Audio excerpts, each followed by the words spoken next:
नमस्कार। मुद्दा तो है मैं आपका स्वागत है। मैं हूं आपके साथ ब्रजेश चौकसी। आज मुद्दा है लव, लेकिन हम बात करेंगे लव में जिहाद मंजूर नहीं। लगभग 1 साल पहले मध्य प्रदेश सरकार ने धर्मांतरण के विरोध में कानून बनाया था, लेकिन लव जिहाद के मामले थम नहीं रहे, बल्कि नित नए खुलासे हो रहे हैं। हिंदू लड़कियों को प्रेम जाल में फंसाने और उनका धर्म बदलने का ये मजहबी षड्यंत्र अब खुला खेल बन गया है। युवक हिंदू नाम रखकर हिंदू लड़कियों को फंसाते हैं और शादी के बाद अपना असली रूप दिखा देते हैं। 90% मामलों में लड़कियां समझौता कर लेती हैं। जो 10% मामले सामने आते हैं उनसे इस लव जिहाद का सच पता चलता है। सरकार की नाक के नीचे भोपाल में ही ऐसा एक मामला सामने आया है। मध्य प्रदेश के गृह मंत्री नरोत्तम मिश्रा ने ऐसे मामलों में आवेदन के साथ ही जांच की बात कही है। उधर कांग्रेस नेता पीसी शर्मा ने इसे कानून एवं व्यवस्था का मामला बताया है, लेकिन सवाल यह है, क्या इसे रोकने के लिए मौजूदा कानून कारगर है और क्या इस तरह के मामले सुनियोजित षड्यंत्र का हिस्सा है? ये जानने की कोशिश करेंगे, लेकिन पहले देखिए हमारी एक खास रिपोर्ट।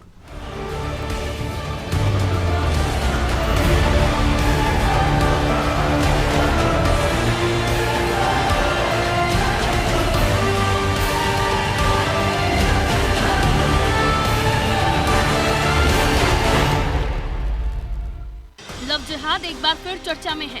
भोपाल में एक ऐसा मामला सामने आया है जिसमें एक युवक ने खुद को हिंदू बताया और हिंदू लड़की से दोस्ती की।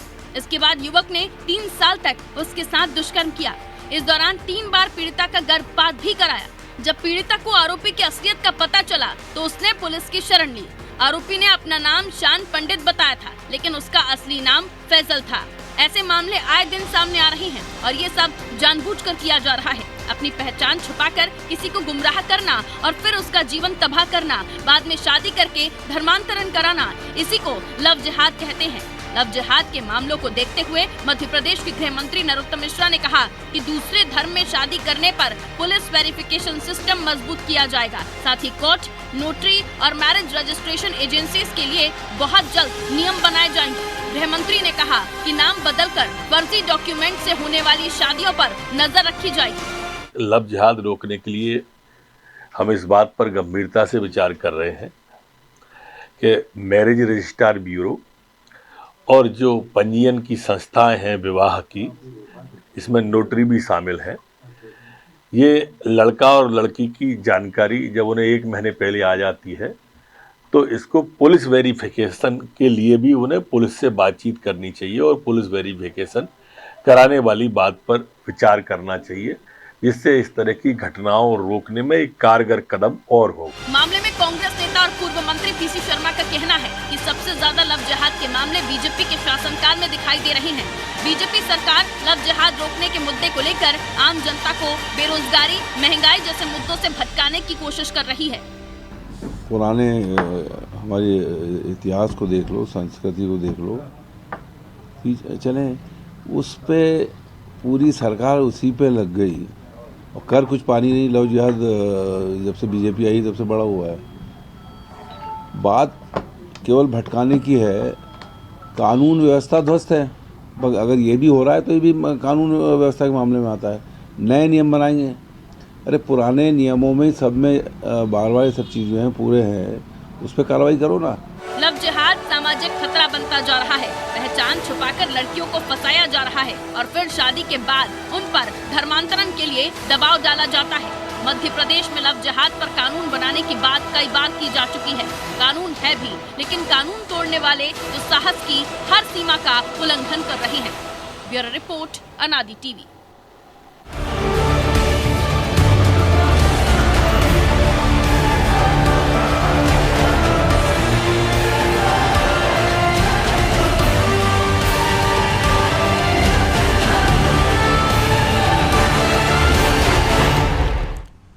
तो लव जिहाद मंजूर नहीं, इस मुद्दे पर चर्चा के लिए हमारे साथ जुड़ गए हैं धर्मेंद्र शर्मा, कांग्रेस प्रवक्ता हैं, धैर्यवर्धन शर्मा, बीजेपी नेता हैं, और आशीष दुबे, वरिष्ठ पत्रकार। तीनों मेहमानों का बहुत बहुत स्वागत है। धैर्यवर्धन जी, शुरुआत आपसे ही करेंगे। सरकार आपकी है, आपकी सरकार के मुखिया कहते हैं कि मध्य प्रदेश की धरती पर लव जिहाद नहीं होने देंगे। कानून भी बना दिया जाता है, लेकिन एक के बाद एक मामले सामने आ रहे हैं। पीसी शर्मा कह रहे हैं कि सिर्फ आप मुद्दों से ध्यान भटकाने के लिए इस तरह के प्रोपेगेंडा करते हैं। कानून आपके पास पहले से है, उसका सख्ती से पालन कीजिए। आपकी ही सरकार में सर्वाधिक मामले क्यों सामने आ रहे हैं? देखिए, हमारी सरकार का स्पष्ट संदेश है कि लव जिहादी नहीं, कोई भी अपराध मध्य प्रदेश की धरती पर पलने नहीं दिया जाएगा। जानबूझ करके अपराधों को बढ़ने नहीं दिया जाएगा। यदि कानून होने के बावजूद भी, समझाइश देने के बावजूद भी अपराध बढ़ रहे हैं, तो आप समझ सकते हैं कि एक धर्म के लोग कहीं ना कहीं उस कानून को चुनौती देकर भी इस प्रकार का विवाह करने पर उतारू हैं, जिस प्रकार से दूसरे धर्म की बालिकाओं को, लड़कियों को फंसाया जाए और उनके जीवन को नरक बनाया जाए। उसके लिए सरकार आवश्यक चिंता करती है और बतौर एहतियात जो कदम और उठाए जा सकते हैं उस दिशा में 2 कदम आगे बढ़ती है।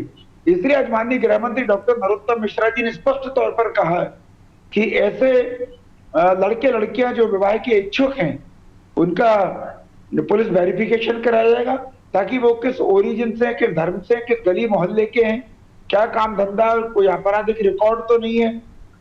जो भविष्य में पति पत्नी बनने जा रहे हैं वे एक दूसरे से भली भांति परिचित हैं कि नहीं, उनसे आइडेंटिफिकेशन या अपने परिचय को छिपाए तो नहीं जा रहा है, कोई अपराध की मंशा तो नहीं है।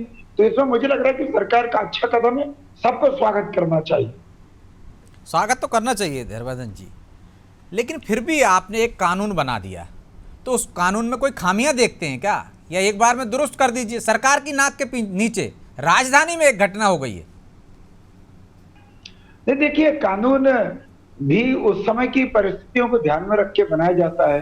तमाम कानूनविद लोग होते हैं, विद्वान लोग होते हैं, कानून की समझ रखने वाले लोग होते हैं, उनसे विचार विमर्श के उपरांत कानून बनाया जाता है कि किस अपराध में कौन सी सजा रखी जाए, उसका स्तर क्या होगा। पर जब लगता है कि और कठोर कदम उठाए जाने की आवश्यकता है, तो यह स्वाभाविक सत्य है कि पूर्व में भी तमाम कानूनों में संशोधन किया गया। मतलब जो कांग्रेस आरोप लगा रही वैसा कुछ तो नहीं है ना, कि महंगाई, बेरोजगारी, अन्य मुद्दों से ध्यान भटकाने के लिए आप जबरन में ऐसे मामलों को तूल देते हैं, सख्त कार्रवाई की बात करते हैं, हर मंच से लव जिहाद की बात करते हैं। नहीं, देखिए, अभी आपने जैसे मुझे एक प्रकार से चुभने वाली बात कही कि मैं निश्चित तौर पे 1 सेकंड के लिए मुझे लगा भी कि राजधानी के नाक के नीचे ये सब घटित हो रहा है। तो यही बात मैं आपकी बॉल को स्विंग करते हुए कांग्रेस के पाले में पहुंचा रहा हूं, पीसी शर्मा जी तक, कि क्या चुनाव को देखते हुए हमने ये वाला प्रकरण करवा दिया जो भोपाल में हुआ है। अरे, समाज में अनेक प्रकार के घटनाक्रम होते हैं, उनसे पीढ़ी के बचाव के लिए सरकार उचित कदम उठाती है। जो सरकारें समय रहते उचित कदम नहीं उठाती वे जनता में आलोचना का पात्र बनती हैं। हम आलोचना का पात्र नहीं बनना चाहते, हम जनता की अपेक्षा पर खरा उतरना चाहते हैं, इसलिए हम इस प्रकार के स्टेप्स ले रहे हैं। ठीक है शर्मा जी, आपको क्यों लगता है कि एक मामले से कानून व्यवस्था ध्वस्त हो गई है? तमाम तरह के अपराधों को रोकने के लिए कानून बने हैं ना, लेकिन अपराध तो होते ही हैं। तो यदि मध्य प्रदेश की राजधानी में कोई घटना हो जाती है तो आप कहते हैं कानून व्यवस्था ठीक नहीं है, और ये महंगाई से ध्यान भटकाने के लिए इस तरह से उसको उछाला जा रहा है। तो क्या बीजेपी ने करवा दी क्या घटना? ब्रजेश जी, बड़ा आश्चर्य की बात है, पिछले 8 सालों से मध्य प्रदेश देश में एक बड़े ताकतवर नेता प्रधानमंत्री हैं, भाजपा के लोकप्रिय और हिंदूवादी नेता जिनको कहा जाता है, नरेंद्र मोदी, तथाकथित 56 इंच का सीना, हिंदू हृदय सम्राट, उनको कई सारे 56 इंच का हो गया नहीं है, तो कई नामों से उनको नवाजा गया है।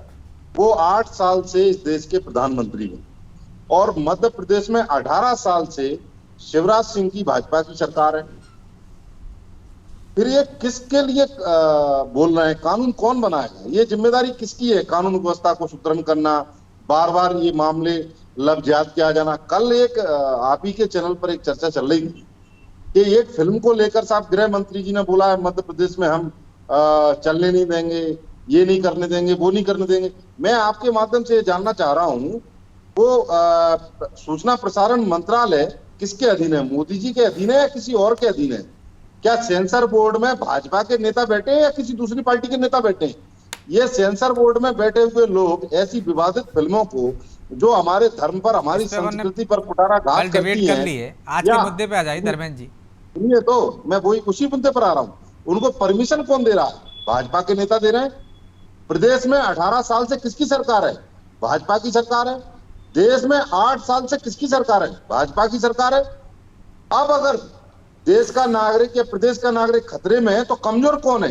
इनका गृह मंत्री प्रदेश का कमजोर है, देश का गृह मंत्री कमजोर है। नरोत्तम मिश्रा जी इसका मतलब सबसे कमजोर गृह मंत्री हैं, जो बार बार कानून की दुहाई देने आ जाते हैं। अरे साहब, कानून व्यवस्था आप पे संभल नहीं रही। प्रदेश महिला अत्याचार में नंबर 1 हो गया है, इस पर आप बोलते नहीं है।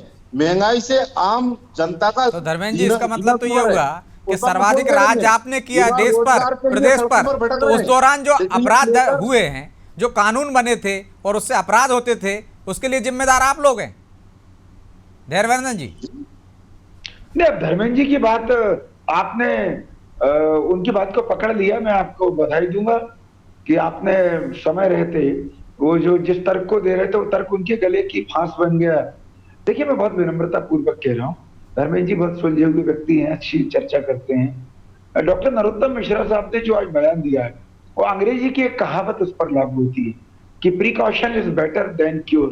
तो ये प्रिकॉशन है, वो फ्रॉड कर ले, विवाह कर ले, उसके बाद FIR हो, उससे बेहतर है कि समय रहते तो चेक किया जाए। 18 साल मध्य प्रदेश में आपकी सरकार को, अभी और 8 साल हो गए नरेंद्र मोदी को प्रधानमंत्री बने। अब आप ये आपकी जिम्मेदारी है। ब्रजेश चौकसी बात तो आ जाने दीजिए धर्मेंद्र जी। आजादी के बाद से तो आप ही की सरकार थी, फिर ये अपराध होते रहे तो उसके जिम्मेदार आप थे। आप जानबूझकर करवा रहे थे, ये देश सने सने बना है। करवा रहे थे, आप अपराध करवा रहे थे। अब मेरी बात तो सुनिए, तब मध्य प्रदेश नंबर 1 नहीं था महिला अत्याचार में, आज नंबर 1 है मध्य प्रदेश महिला अत्याचार में। ये उपलब्धि तो आपकी सरकार की है, शर्मानी चाहिए भाजपाइयों को, भाजपा के सारे मंत्रियों को। ये कितना शर्मनाक है। मैं मध्य प्रदेश का वासी हूं, मुझे शर्म आती है जब ADR की रिपोर्ट आती है कि मध्य प्रदेश महिला अत्याचार में नंबर 1 है। अब इसके लिए दोषी कौन है? 18 साल से सरकार में आप हो, कब तक आप गुमराह करेंगे? असल मुद्दों से कब तक भटकाएंगे? युवा सड़कों पर रोजगार मांग रहा है, किससे मांगेगा? सरकार में आप हो। महंगाई से अगर जनता राहत चाहती है, किससे चाहती है? जवाब ले लीजिए। मैं विषय पे रहूं ब्रजेश चौकसी साहब जी। मेरा ये कहना, आज मध्य प्रदेश में छोटा सा भी अपराध होता है जिसकी FIR होती है, FIR होने के कारण वो गणना में आ रहा है।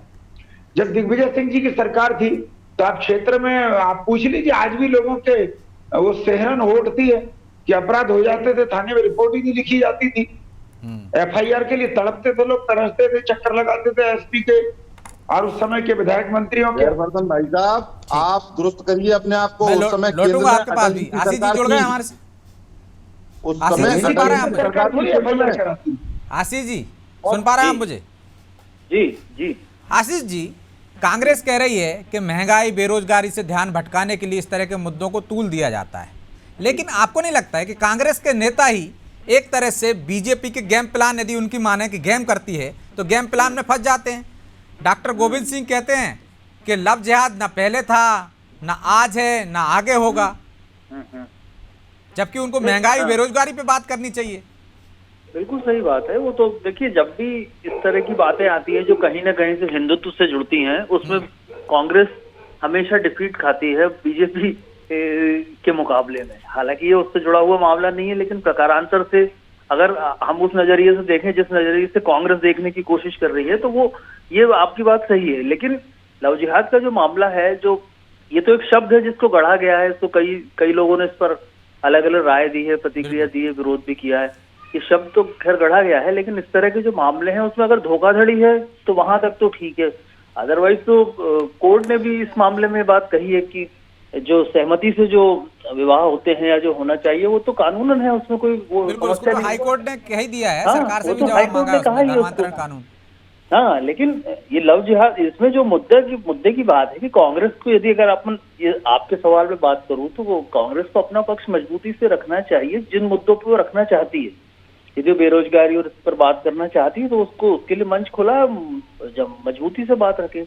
भाजपा या उसके सरकार और उसके जो संगठन से जुड़े जो लोग हैं, अगर वो इस मामले पे बात करते हैं तो ये एक सामाजिक रूप से एक परेशानी की बात या एक समस्या वाली बात तो है कि जिस तरह से फ्रॉड सामने आ रहे हैं कि हिंदू नाम बताकर जो लड़के जो हैं हिंदू लड़कियों को वो करते हैं, उनसे प्यार, इश्क और शादी और जो भी झंझटें होती हैं, तो वो बात वो गलत है। लेकिन बाकी चीजों में देखिए जाए, अगर कोई राय बनाने की जहां तक बात आएगी तो इसमें ऐसा कोई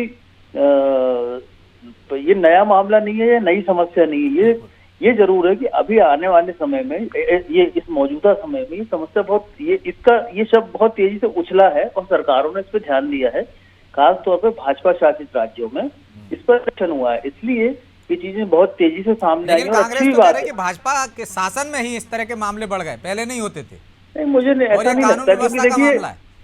ये सामाजिक समस्या है और इसमें कहीं ना कहीं पहले भी कभी ऐसा होता रहा होगा, लेकिन अभी ज्यादा तेजी से सामने इसलिए आ रहे हैं क्योंकि कई राज्यों में इस पर तेजी से एक्शन हो रहा है और इस पर लगातार बातें हो रही हैं। तो एक सामाजिक समस्या या एक समस्या तो है ही, तो अगर ये धोखाधड़ी से होता है तो उसको रोकने में कोई हर्ज नहीं है। लेकिन ये बात भी सही है कि कानून तो पहले भी था, कानून तो अभी भी है, तो कानून नए नए कानून बना के कानून की जब बात आती है, नए नए नियमों की बात आती है, हालांकि सतत प्रक्रिया है ये, सरकारों में हर सरकार में नए नियम प्रक्रिया रूल बनते रहते हैं। लेकिन क्योंकि लव जिहाद का मामला बहुत उछला हुआ है और जब उस पर जब इस तरह से बातें होती हैं कि ये नया कानून हम बनाएंगे, नया नियम बनाएंगे, तो ये और ज्यादा फ्लेयर अप होता है। तो बात यह है कि कानून व्यवस्था से जुड़ा मामला तो ये है ही, इसीलिए तो सरकार और नए नियम बनाना चाह रही है और सख्त करना चाह रही है। तो कानून व्यवस्था से जो वो कानून व्यवस्था की जो खौफ है वो ऐसे लोगों में होना चाहिए जो इस तरह की चीजों को अंजाम देते हैं। तो खौफ तो होना चाहिए धैर्यवर्धन जी, वो तो आपकी सरकार कर नहीं पा रही है। कानून तो बनाना एक सतत प्रक्रिया है, इसका जवाब मैं आपसे लूंगा। पहले धर्मेंद्र जी से ही पूछ लेता हूँ। धर्मेंद्र जी, कानून तो पहले भी बने, आपने आशीष जी को भी सुना, पहले भी इस तरह के मामले होते होंगे, लेकिन संज्ञान में अब आ रहे हैं क्योंकि सरकार का ध्यान उस पर है, आपका ध्यान शायद नहीं रहा होगा, इस वजह से वो मामले सामने नहीं आ रहे होंगे। विजय जी, मेरा मानना है सरकार किसी की भी हो, कानून व्यवस्था सुदृढ़ होनी चाहिए और उसकी जिम्मेदारी सरकार की है। अगर कोई घटना हो रही है तो उस पर लगाम लगाने का काम भी सरकारें नए नए कानून बनाती हैं, उनको कड़ा करती हैं। ये एक निरंतर चलने वाली प्रक्रिया है और हम इसमें ये नहीं कहते कि नहीं करना चाहिए, करना चाहिए, लेकिन ये इंतजार किसका कर रहे हैं, ये जिम्मेदारी किसकी है? आप बार बार उन्हीं मुद्दों पर, उन्हीं चर्चाओं पर हम नया बनाएंगे, अरे बना क्यों नहीं रहे, कर क्यों नहीं रहे? 18 साल एक बहुत बड़ा टाइम होता है सरकार के लिए। 8 साल केंद्र की सरकार के लिए एक बड़ा टाइम होता है। अटल जी की सरकार थी 2003 से पहले, अभी धर्मवर्धन भाई से बता रहे थे कि दिग्विजय सिंह जी की सरकार में FIR नहीं होती, ये तब महिला अत्याचार में मध्य प्रदेश नंबर 1 नहीं था। अटल जी ने तारीफ की थी दिग्विजय सिंह जी की सरकार की, और अटल जी देश के प्रधानमंत्री थे और उनका FIR आसानी से हो जाती है, आप ऑनलाइन शिकायत कर सकते हैं, इस वजह से संख्या बढ़ रही है। ये तो अटल जी का शासन यादगार शासन है, हम अटल जी के शासन की तारीफ आज भी करते हैं कि उन्होंने काम किया पर नाटक नहीं किए, उन्होंने ब्रांडिंग नहीं की, उन्होंने काम किया। ऐसा नहीं है कि उन्होंने काम किया, इस देश में जितने भी सरकारें आई, चाहे प्रधानमंत्री कोई भी रहा हो, सबने देश के लिए काम किया है। प्रदेश में जितनी भी सरकारें आई, सबने प्रदेश के लिए काम किया है। आज महिला अत्याचार में मध्य प्रदेश नंबर 1 है, महिला अत्याचार में मध्य प्रदेश नंबर 1 है, तो इसका जिम्मेदार कौन है ब्रजेश जी? उस हिसाब से तो समस्या बचना ही नहीं चाहिए थी ना। नहीं, समस्या पहले तो की सरकारें अच्छा काम करती रही, यही सरकारें नाकारा निकली हैं। तो मैं आपसे ये कह रहा हूँ ना, सरकार अच्छा नहीं, सारी सरकारों ने अच्छा काम किया, ये यही खराब कर रही है ना, ये आप कह रहे हैं सारी सरकारों ने अच्छा काम किया है, मौजूदा सरकार ही काम खराब कर रही है। जनसंख्या बढ़ गई, समस्याएं बढ़ गई हैं। धैर्यवर्धन जी, सब ठीक है, अटल जी की सरकार भी ठीक थी। ब्रांडिंग कर रही है, सुनिए, मौजूदा सरकार केवल ब्रांडिंग कर रही है। 2 करोड़ युवाओं को रोजगार देने का वादा, महंगाई कम करने का वादा, सब जुमले साबित हो गए। 15 लाख खाते में आएंगे, ये भी जुमले साबित हो गए। महिला सुरक्षा की बातें करते हैं, महिला सुरक्षा की बातें करते हैं, लेकिन महिला सुरक्षा में आज प्रदेश की हकीकत क्या है? आप ही नंबर 1 है। राजन जी का इंटरव्यू जारी किया है, राहुल गांधी ने जो लिया था, उसमें कहा था कि देश में सब लोग चाहते हैं सरकारी नौकरियां मिलें और उतनी नौकरियां दे नहीं सकती कोई भी सरकार, आपकी आ जाएगी वो भी नहीं दे पाएगी। धैर्यवर्धन जी से जवाब ले लेते हैं। आप बताइए, 8 साल में 7.5 लाख नौकरियां, अरे पिछले 8 साल से SSC में भर्ती नहीं निकली, युवा परेशान है। शर्मा जी, आपकी मध्य प्रदेश सरकार हो चाहे आपकी केंद्र सरकार हो, दोनों ही नाकारा हैं। इससे पहले की चाहे अटल जी की सरकार हो, UPA सरकार हो या कांग्रेस की जो सरकार हो या बहुमत की सरकार हो, सब बेहतर काम कर रही थी। देखिए, पहले तो हमारे कांग्रेस के मित्र आज आपके गुगली के ट्रैप में फंस गए। 2-3 बार अपने जोरदार गुगली डाली है और उनको उलझाने का पूरी कोशिश की है। मैं बहुत बात एक ही बार कह रहा हूं, तो बोलना ट्रैप में फंसना नहीं होता। मैंने तो सच तो बोला आप है। तो उनको भाई, फंसा जो लेते हो अच्छा ना। काम करेगा, जो अच्छा काम करेगा उसको साधुवाद देंगे। लेकिन शिवराज सिंह ने इस मध्य प्रदेश को जंगल राज में बदल दिया है, महिला अत्याचार में नंबर 1 हो गया मध्य प्रदेश। ये शिवराज सरकार की उपलब्धि है और इसका जवाब 2023 में प्रदेश की जनता देगी। मध्य प्रदेश से भाजपा की सरकार की विदाई सुन तो से लीजिए, धैर्य मध्य धैर्य। प्रदेश में एक एक नामचीन डकैत को हमने गिरफ्तार किया है या कुछ को ऊपर वाले की अदालत में पहुंचा दिया। इसको आप जंगल राज कहते हैं? मध्य प्रदेश में माफियाओं के जघन्य अपराधों करने के बाद घर तोड़े जा रहे हैं, इसको क्या आप जंगल राज कहते हैं? मुझे बताइए, हर घटना पर एफआईआर मध्य प्रदेश में होती है ताकि पीड़ित को न्याय मिल सके, क्या इसको आप जंगल राज बता रहे हैं? मुझे समझ नहीं आ रहा है कांग्रेस पार्टी की परिभाषा क्या है। आप बताइए, मुरैना में एक आईपीएस अधिकारी को खनिज माफियाओं ने रोड पर मार दिया, ट्रैक्टर चढ़ा दिया, जंगल राज नहीं है? तो धर्मेंद्र जी, अभी एक वो वीडियो उसकी वायरल हो सीबीआई रहा है, जांच हो आप ही गई। के मंत्री पर वो एक एक महिला एक्सीडेंट अत्याचार था करा जिस रही है। तरह से वो चढ़ रहे थे। आपके मंत्री पर, सुनिए, आज एक वीडियो वायरल हुआ है, आपके मंत्री पर एक महिला ने रेपिस्ट कहा है, उन पर कई सारे आरोप लगाए, वो परेशान हो रही है, दर दर भटक रही है। ये जंगल राज नहीं है? आपने वो वीडियो देख लिया होगा। भैया, वो आज वीडियो दूसरा आपके वीडियो पास आ गया होगा उनका। अभी तक। जी? रैपिस्ट कह दिया, किसी ने एफआईआर तो दर्ज नहीं कराई ना। और अरे आपके वो तो शासन में भटक तो रही है। किस तरह से मंत्री को घर में घुस के नक्सली मार के चले गए थे। अरे साहब, महिला भटक रही है, मंत्री के दबाव में उसकी एफआईआर नहीं लिखी जा रही। लीजिए, नहीं, ये तो आज ही का मामला, आज ही वीडियो आया है। नहीं, देखिए, मैं आप तक चुप होकर के सुन रहा था। यह बात की लाइन मिथ्या आरोप है। यदि कोई महिला किस अवस्था में क्या बोली, उसने मालूम बयान दिया बाद में कि मेरा वो वीडियो ही नहीं है, मुझे बदनाम किया जा रहा है। अब वो बताइए मैं क्या करवा दिया उससे। मैंने तो आप ही के अरे भाजपा के आपने कई सारे नेताओं के माध्यम से उस वीडियो की पुष्टि की है कि वो आप ही के मंत्री के धर्मेंद्र खिलाफ जी, उस मुद्दे महिला से ने भटक आरोप गए लगाए। आप। और हिंदुस्तान में नियम है कि मध्य प्रदेश में उसकी एफआईआर दर्ज नहीं हो रही तो आप तो छत्तीसगढ़ में कर लेते हो मध्य प्रदेश के प्रवक्ताओं के खिलाफ। इसको भी ले जाओ, वहां कर सकते हो, 0 पे एफआईआर दर्ज करके भेज अरे देना, साहब, तैयार हो जाए तो तो। लेकिन मुद्दे पे आ जाइए प्लीज। सरकार माहौल खराब करेंगे कब तक? धर्म के नाम पर, हिंदू मुसलमान के नाम पर समाज में जहर घोलेंगे। जहर घोलना बंद करो, मुद्दों पर बात करो, मुद्दों की राजनीति करो। अब आप बताइए, भारत जोड़ो यात्रा देश को जोड़ने के लिए निकली है। अब इनके प्रदेश के प्रवक्ता वीडियो एडिट कर अगर नफरत फैलाएंगे तो क्या लोकतंत्र में जनता चुप रहेगी? वो कौन सबको नफरत पता है। फैला रहे हैं? आपके नेता ही कह आप रहे हैं ना, बताइए। गैर राजनीतिक है और राजनीतिक बात कर रहे हैं उस पे। आज आप कहीं धर्मेंद्र जी कहीं इधर उधर भटक रहे हैं। अरे आप मुद्दे मुझे पे नहीं आ रहे बताइए, क्या भारत जोड़ो यात्रा में जो वीडियो ट्विटर हैंडल से इनने जारी किया था तमाम उसमें चीजों पे अपन एडिटिंग पहले नहीं भी करी डिस्कशन कर चुके हैं, डिबेट कर चुके हैं। आज के मुद्दे पे आ एडिटिंग करी जाइए थी ना। ना। या आज तो मैं कहने वही को तो कुछ बता नहीं रहा हूं। बचा आपके पास। आज महिला अत्याचार में मध्य प्रदेश नंबर 1 नहीं है? आप बताइए। आज के विषय पर आइए धर्मेंद्र। मैं वही इस उसी पर विषय भी पर आ रहा हूं जब ना। ये एनसीआरबी जिम्मेदारी ने किसकी रिपोर्ट है? जारी की थी, इस पर भी हम बहस कर चुके हैं धर्मेंद्र जी। ठीक है, आपका एक तर्क हो सकता है वो, लेकिन मुद्दे पर तो आ जाइए ना। क्यों लगता है आपको कि ये मुद्दा नहीं है? क्या ये समाज जिम्मेदारी में किसकी यदि है? समाज की कानून बात हो व्यवस्था रही है, बनाएगा कौन? ये लगातार ऐसी घटनाएं आ रही हैं, चाहे वो लव जिहाद का मामला हो, धर्मांतरण का मामला हो, ये जिम्मेदारी किसकी है? सरकार में कौन है? ये इन्हीं की जिम्मेदारी है ना। तो अभी कार्रवाई और ज्यादा सख्त करने लगेंगे तो आप कहने लगोगे कि एक वर्ग को दबाया जा रहा है। आप केवल धार्मिक चश्मे से ही क्यों देखकर काम करना है? मैं वही तो कह रहा हूँ। आप तो महिला सुदृढ़ के लिए, महिलाओं के सशक्तिकरण के लिए कार्य करिए। इस प्रदेश के माथे पर जो कलंक लगा है महिला अत्याचार में नंबर 1 का, ठीक है। इसको मिटाइए अगर शिवराज सरकार को अपनी छवि बचानी है तो। फाइनल जवाब ले लीजिए। कंटिन्यू आरोप लगा रहे हैं, सिर्फ आरोप। आज एक सुई वहीं अटक गई है उनकी महिला अपराध पे। जवाब दे दीजिए, समय नहीं है। धैर्यवर्धन जी, नहीं, मैं कह चुका ना कि मध्य प्रदेश में हर छोटे बड़े अपराध में एफआईआर हो रही है। मध्य प्रदेश में महिलाओं के, बेटियों के अपराध के मामले में हिंदुस्तान में सबसे ज्यादा कठोर कानून अगर कहीं बनाया है किसी राज्य ने तो मध्य प्रदेश ने बनाया है, जिसकी भूरी भूरी प्रशंसा सारे राज्यों ने की, केंद्र सरकार ने की, पूरी दुनिया में हुई है।